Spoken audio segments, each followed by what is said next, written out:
श्री स्वामी समर्थ. जय जय स्वामी समर्थ. स्वामींचं नाव घेऊन मी ह्या व्हिडिओला सुरुवात करते. नवीन वर्ष 2024ची पौष शाकांबरी पौर्णिमा गुरुवारी 25 जानेवारी रोजी आहे. शाकांबरी पौर्णिमेच्या दिवशी देवी लक्ष्मीला प्रसन्न करण्यासाठी आणि तिचा आशीर्वाद मिळवण्यासाठी शुभ मानला जातो. कारण पौर्णिमेच्या रात्री आणि शुक्रवारी संपत्तीची देवी म्हणजे माता लक्ष्मीची पूजा केली जाते. त्याचबरोबर या दिवशी गुरुपुष्यामृत योगही तयार होत आहे. गुरुवारी पुष्य नक्षत्र येतं तेव्हा गुरुपुष्यामृत योग तयार होतो. हा योग आपल्या जीवनात यश आणि मंगल गोष्टी आणतो.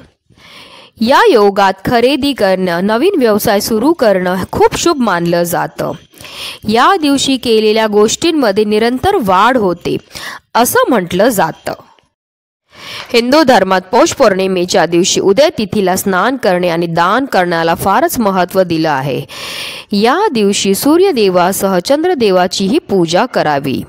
पौष पौर्णिमेच्या दिवशी स्नान, दान आणि धार्मिक कार्य केल्यामुळे भरपूर पुण्य प्राप्त होतं आणि त्याचबरोबर जर आपण तीर्थक्षेत्री जाऊन स्नान केली तर आपल्या सर्व पाप नष्ट होऊन आपल्याला मृत्यूनंतर मोक्षाची प्राप्ती होते. पण अशा विशेष तिथीला जर आपण काही विशेष उपाय केले तर त्यामुळे आपल्या सर्व इच्छा देखील पूर्ण होतात आणि म्हणूनच आपल्याला 12 फुलवातींचा अतिशय प्रभावी असा उपाय करायचा आहे, ज्यामुळे आपल्या जे नशिबात नसेल ते सुद्धा मिळेल आणि फक्त 1 दिवसामध्ये आपली सर्व इच्छा पूर्ण होणार आहे. त्याबद्दल सविस्तर माहिती मी या व्हिडिओमध्ये देणार आहे. तर व्हिडिओ पूर्ण पहा आणि जर तुम्ही माझ्या चॅनलवर नवीन असेल तर चॅनलला सबस्क्राईब करा आणि शेजारी बेल आयकॉन सुद्धा प्रेस करा, जेणेकरून तुम्हाला माझ्या नवनवीन व्हिडिओ नोटिफिकेशन हे मिळत राहील. पौर्णिमा तिथी 24 जानेवारी 2024 रोजी रात्री 9:49 सुरू होईल. पौष पौर्णिमा दुसऱ्या दिवशी म्हणजेच 25 जानेवारी रोजी रात्री 11:23 संपेल आणि उदय तिथीनुसार 25 तारखेला पौष पौर्णिमेचे व्रत केले जाईल. या दिवशी प्रयागराजमध्ये माघ मेळाव्याचे दुसरे स्नान होईल. माघ स्नानारंभ याच दिवसापासून सुरू होईल. ह्या दिवसाला अनन्यसाधारण असं महत्त्व आहे, कारण ह्या दिवशी 2 योग एकत्र आहेत. एकतर पौष पौर्णिमा आहे, त्याला शाकांबरी पौर्णिमा सुद्धा म्हणतात आणि त्याचबरोबर ह्या दिवशी आलं आहे ह्या वर्षातलं सगळ्यात पहिलं गुरुपुष्यामृत योग. पौष महिन्याची पौर्णिमा मोक्ष प्राप्ती देते असं पुराणात देखील उल्लेख आहे.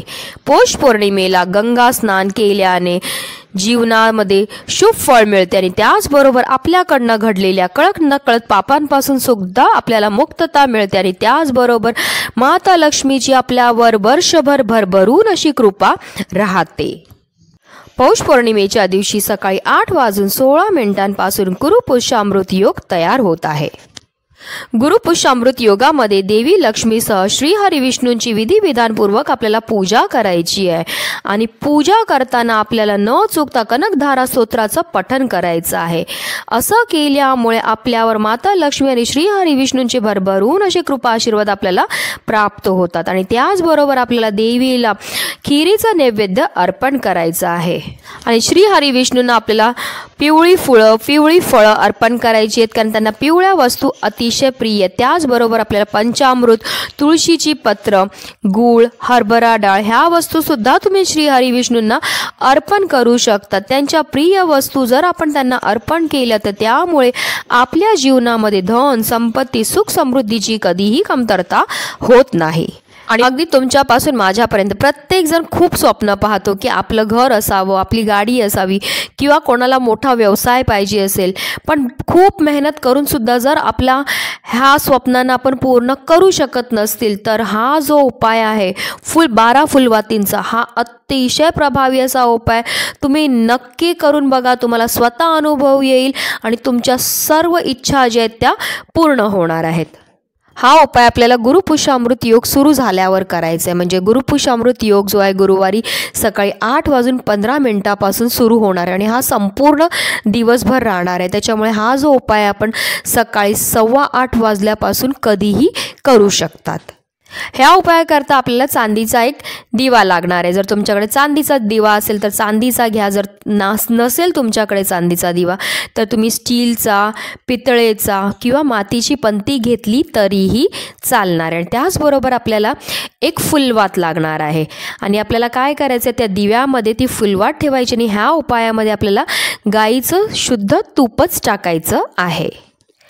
आता हा दिवा आपल्याला आपल्या देवघरासमोर प्रज्वलित करायचा. त्याचबरोबर अगरबत्तीसुद्धा आपल्याला प्रज्वलित करून घ्यायची आणि आपल्याला त्या दिव्यासमोर बसून काही सेवा करायच्यात. अगदी 10 ते 15 मिनिटांमध्ये होणाऱ्या ह्या सेवा आहेत त्या आपल्याला करायच्या आहेत.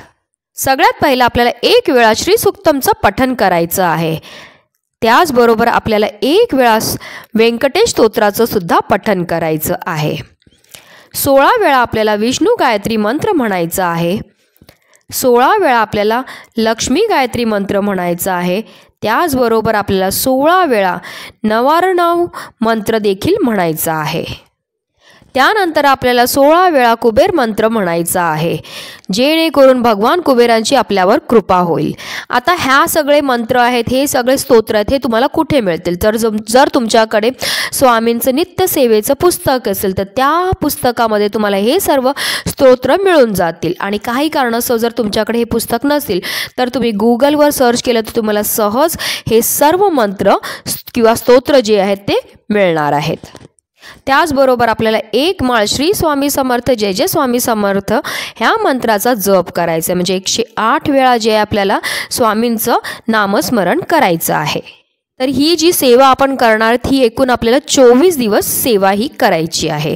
पहिल्या दिवशी आपण एक फुलवात घेणार आहेत, तिला तुपामध्ये बुडवायचं आहे आणि तिला प्रज्वलित करायचं आणि लगेच आपल्याला ज्या मी सेवा सांगितल्यात त्या आपल्याला सेवा करायच्या आहेत.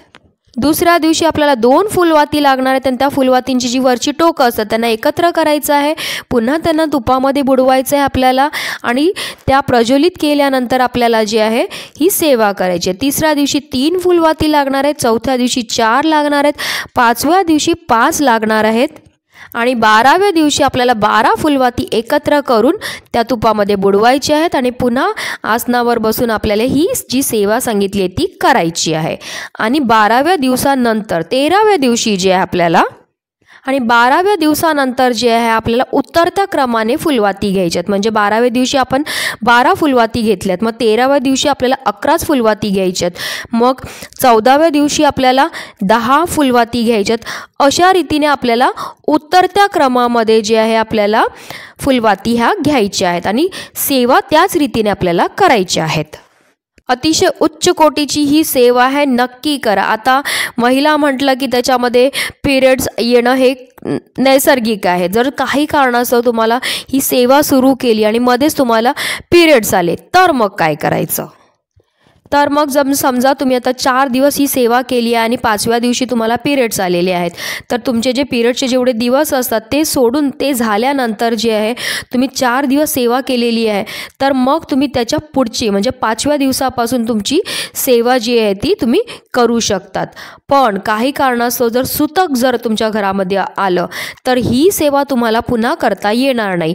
ही सेवा पुन्हा जेव्हा गुरुपुष्य अमृत योग जुळून येईल तेव्हा तुम्ही करू शकतात. पण मासिक धर्म असेल तर तेव्हा तुम्ही ही सेवा जी आहे तुमचे तेवढे दिवस जे आहेत ते सोडल्यानंतर पुढची सेवा तुम्ही जशी नित्य करतात त्या रीतीने तुम्ही करू शकतात.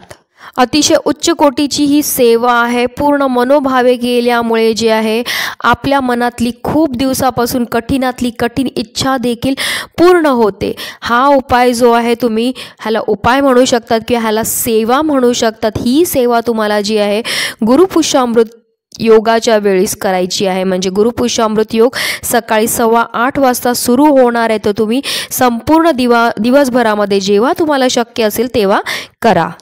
कारण यावेळेस जो आहे संपूर्ण दिवसभर आपल्याला जसं शक्य असेल तेव्हा ही सेवा करायची संधी मिळालेली आहे. त्याच्याचमुळे जे आहे कोणीही ही संधी चुकवू नका. अतिशय छोटीशी ही सेवा आहे पण ह्याचा प्रभाव एवढा मोठा आहे की आपल्या जीवनामध्ये जेवढे पण आपले स्वप्न आहेत ते पूर्ण करण्याची सुवर्ण अशी संधी आहे. आणि म्हणूनच व्हिडिओ जास्तीत जास्त लोकांपर्यंत शेअर करा जेणेकरून प्रत्येकाच्या आयुष्याचं कल्याण हो हीच मनामध्ये इच्छा. श्री स्वामी समर्थ. जय जय स्वामी समर्थ.